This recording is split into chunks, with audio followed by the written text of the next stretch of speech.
அன்புக்குரிய சகோதரர்களே, சூரா கஹ்ஃப் திருக்குர்ஆனுடைய 15வது ஜுசுவில் இருக்கக்கூடிய முக்கியமான ஒரு அத்தியாயம். அதனால் கிடைக்கக்கூடிய பலன் இருக்கிறதே மகத்தானது. 5 பெரும் பலன்கள் சூரா கஹ்ஃபின் மூலமாக நமக்கு கிடைக்கிறது. அதுதான் இந்த காணொளியினுடைய மைய கருத்து. முதலில் சூரா கஹ்ஃபிலே அல்லாஹு தாலா சில வசனங்களிலே முக்கியத்துவம் வாய்ந்த நிகழ்ச்சிகளை, சம்பவங்களை, முன்னால் வாழ்ந்த நபிமார்களுடைய காலத்திலே வாழ்ந்த நல்லோர்கள், குறிப்பாக சில இளைஞர்கள், அவர்களினுடைய ஈமானிய வலுவையும் அவர்களுடைய இறை நம்பிக்கையின் அழுத்தத்தையும் சொல்லும் விதமாக சில விஷயங்களை அல்லாஹ் பதிவு செய்கிறான்.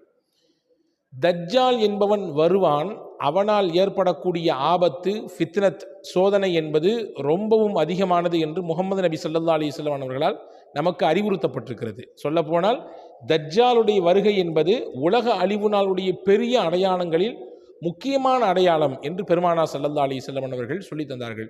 தஜ்ஜாலை குறித்து உண்டான சில சுவாரஸ்யமான நிகழ்ச்சிகளை, தகவல்களை இன்னொரு காணொளியிலே உங்களுக்கு நான் விரிவாக சொல்கிறேன். இங்கே சொல்லக்கூடிய விஷயம் என்னவென்றால், எவர் ஒருவர் சூரா கஹ்ஃபினுடைய முதல் 10 வசனங்களை மனனம் செய்து ஓதுகிறாரோ, உஸிமா மின் ஃபித்னதி தஜ்ஜால், முஸ்லிம் ஷரீஃபிலே ஹதீஸ் வந்திருக்கிறது. தஜ்ஜாலுடைய குழப்பம், சோதனை எதுவெல்லாம் இருக்குமோ அதையெல்லாம் விட்டு அந்த காலத்தில் இவர் வாழ்ந்தாலும் அல்லாஹ் அவரை பாதுகாப்பான் என்றார்கள் நபிகள் பெருமானார் ஸல்லல்லாஹு அலைஹி வஸல்லம். இது சூரா கஹ்ஃப் தரக்கூடிய முதல் பலன். இரண்டாவது என்னவென்றால், யார் ஒருவர் சூரா கஹ்ஃபை ஓதக்கூடிய வழக்கம் பெற்றிருக்கிறாரோ, ரசூலுல்லாஹ் சொன்னாங்க, அவர் ஓதக்கூடிய அன்னையிலிருந்து அடுத்த வாரம் வெள்ளிக்கிழமை வரை அல்லாஹ் அவருக்கு தன்னுடைய பேரொளியை கொடுப்பான்.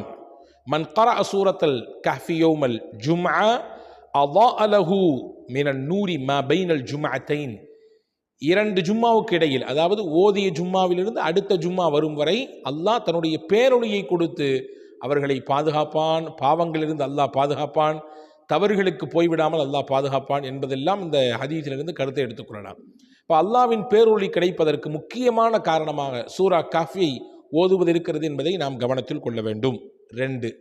மூன்றாவது முக்கியமான பலன் என்னவென்றால், இன்னைக்கு அமைதியை, நிம்மதியை தேடி மக்கள் ஆளாய் பறக்கிறோம் இல்லையா?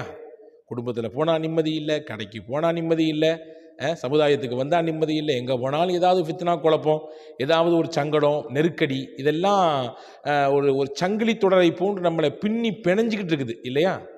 நிம்மதி கிடைக்க வேண்டும் என்று விரும்பக்கூடிய ஒவ்வொருவரும் நீங்கள் கவனத்தில் காதுதால் கேட்டி உங்களுடைய மனதிலே இருத்தி வைக்க வேண்டிய ஒரு செய்தி இது.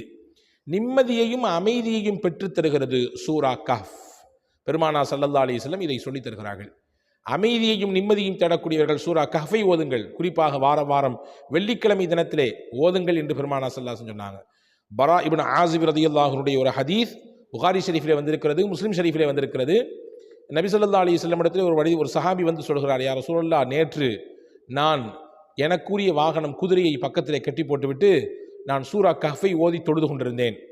அப்பொழுது என்னுடைய குதிரை அங்கிட்டும் இங்கிட்டும் மிரளுகிறது. மிரட்சியை பார்த்து அச்சப்பட்டு நான் ஓதுதலை கொஞ்சம் நிறுத்தி கொண்டேன்.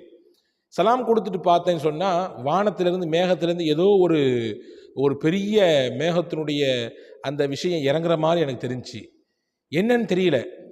இதை இப்படி உங்கள்கிட்ட நேரடியாக நான் சொல்கிறேன், என்னவா இருக்கும் ஏதா இருக்கும் எனக்கு சொல்லுங்களேன் அப்படின்னு கேட்டபொழுது பெருமானார் ஸல்லல்லாஹு அலைஹி வஸல்லம் சொன்னார்கள், தில்க சகீனா தனஸ்ஸலத் பில் குர்ஆன். அதுதான் அல்லாஹுவின் அமைதி என்றும் வைக்கலாம், அல்லது அமைதியையும் நிம்மதியையும் தரக்கூடிய மலக்குகளின் வருகை என்றும் வைக்கலாம். நீங்கள் ஓதிய சூரா கஹ்ஃபின் மூலமாக அல்லாஹ் அமைதியையும் நிம்மதியையும் தரக்கூடிய மலக்குகளை இறக்கிவிட்டான், நீங்கள் அதை தான் கண்டிருக்கிறீர்கள் என்று பெருமானார் ஸல்லல்லாஹு அலைஹி வஸல்லம் சொன்னதாக ஹதீஸ் வந்திருக்கிறது. அப்போ நிம்மதியையும் அமைதியையும் தேடக்கூடியவர்கள் சூரா கஹ்ஃபை வாரம் வெள்ளிக்கிழமை ஓத வேண்டும். 3. 4வது, 2 வாரங்களுக்கு இடையிலே நிறைய நம்ம பாவம் செஞ்சிருவோம், சின்ன சின்ன பாவங்கள் இல்லையா? இந்த வாரம் ஜும்மாலேருந்து அடுத்த வாரம் ஜும்மாவுக்குள்ளே எக்கச்சக்கமான சிறு பாவங்கள் நமக்கு வாழ்க்கையிலே வந்து போய்விடுகிறது. கண்ணு, காது, நாக்கு, கை, இதெல்லாம் செய்யக்கூடிய சில பாவங்கள். அதை அழிப்பதற்கு நிறைய வழிகளை மார்க்கம் சொல்கிறது. அதிலே முக்கியமான முதன்மையான வழி, யார் வெள்ளிக்கிழமை தினத்திலே சூரா கஹ்ஃபை ஓதி விடுகிறாரோ அந்த வாரத்தில் இடையிலே செய்த பாவங்களுக்கெல்லாம் அந்த சூரா கஹ்ஃப் பரிகாரமாக மாறுகிறது. அவர் செய்த சிறிய பாவங்களுக்கெல்லாம் அல்லாஹ் மன்னிப்பை இந்த சூரா கஹ்ஃபின் மூலமாக தந்து விடுகிறான் என்றார்கள் பூமான் நபி ஸல்லல்லாஹு அலைஹி வஸல்லம். இது சூரா கஹ்ஃபின் மூலமாக கிடைக்கக்கூடிய 4வது பலன். 5வது முக்கியமான பலன் என்னவென்றால், வெள்ளிக்கிழமை என்பது வியாழன் பின்னேரத்திலிருந்து துவங்குகிறது. வியாழக்கிழமை பின்னேரத்திலிருந்து துவங்குகிறது. துவங்கி மறுநாள் வெள்ளிக்கிழமையினுடைய மகரீப் வரை அந்த வெள்ளிக்கிழமை என்கின்ற நாளை அந்த அடிப்படையில் நாம் குறிக்கிறோம். அப்பொழுது நாம் ஓத துவங்கி மறுநாள் இரவு அதாவது மாலை பொழுது சாயும் வரை எப்படியாவது ஒரு முறை சூரா கஹ்ஃபை ஓதிவிட வேண்டும். ஏனென்றால் நபிகள் நாயகம் ரசூலுல்லாஹி ஸல்லல்லாஹு அலைஹி வஸல்லம் சொன்னார்கள், வெள்ளிக்கிழமையிலே ஒரு நேரம் இருக்கிறது, அது உங்களுக்கு யாருக்கும் தெரியாது. அந்த நேரத்தில் அல்லாஹ்விடத்திலே கையேந்தி விட்டால், துவா செய்து விட்டால், அந்த துவாவிற்கு மறுப்பே கிடையாது. அல்லாஹ் அதை முழுவதுமாக கொடுத்து விடுவான் என்றார்கள் பெருமானார் ஸல்லல்லாஹு அலைஹி வஸல்லம்.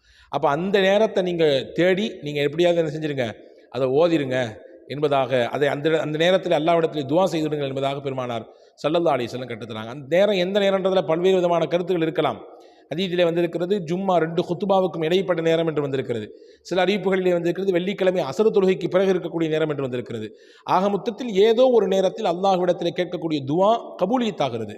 அந்த கபூலியத்தை பெற்றுத்தரக்கூடிய அந்த நேரத்தில் நாம் தேடி இந்த சூறாவையும் ஓதிவிடுமையானால், இந்த சூரா கஹ்ஃபையும் ஓதிவிடுமையானால் அல்லாஹ்விடத்தில் இரட்டிப்பான கூலியை பெறுவதற்கும் மிகப்பெரிய வழியாக இது இருக்கும் என்பதை நாம் இங்கே கவனத்தில் கொள்ள வேண்டும். ஆக வெள்ளிக்கிழமை பின்னேரத்திலிருந்து மகரீபு தொழுவதற்கு பின்னாடியிலிருந்து மறுநாள் வெள்ளிக்கிழமை அதாவது வியாழக்கிழமை மகரீப் தொழுவதிலிருந்து வெள்ளிக்கிழமை மகரீபுக்குள்ளாக நாம் சூரா கஹ்ஃபை ஓதுகிற பொழுது ஓதிய பலனும் கிடைத்துவிடும். ஒரு கல்லில் 2 மாங்காய். அதே போன்று அந்த நாளில் இருக்கக்கூடிய ஒரு குறிப்பிட்ட நேரத்தில் அந்த நேரத்தில் கேட்கக்கூடிய துவாவையும் நம்மால் அடைந்து கொள்வதற்கு முயற்சிக்க முடியும். வல்ல அல்லாஹ் இந்த 5 மிகச்சிறந்த பலனையும் இந்த சூரா கஹ்ஃபின் மூலமாக நம் வாழ்க்கையில் பெறுவதற்கு வல்ல அல்லாஹ் உங்களுக்கும் எனக்கும் எல்லா மக்களுக்கும் வாய்ப்பை தரட்டும். வசலாம். அஸ்ஸலாமு அலைக்கும்.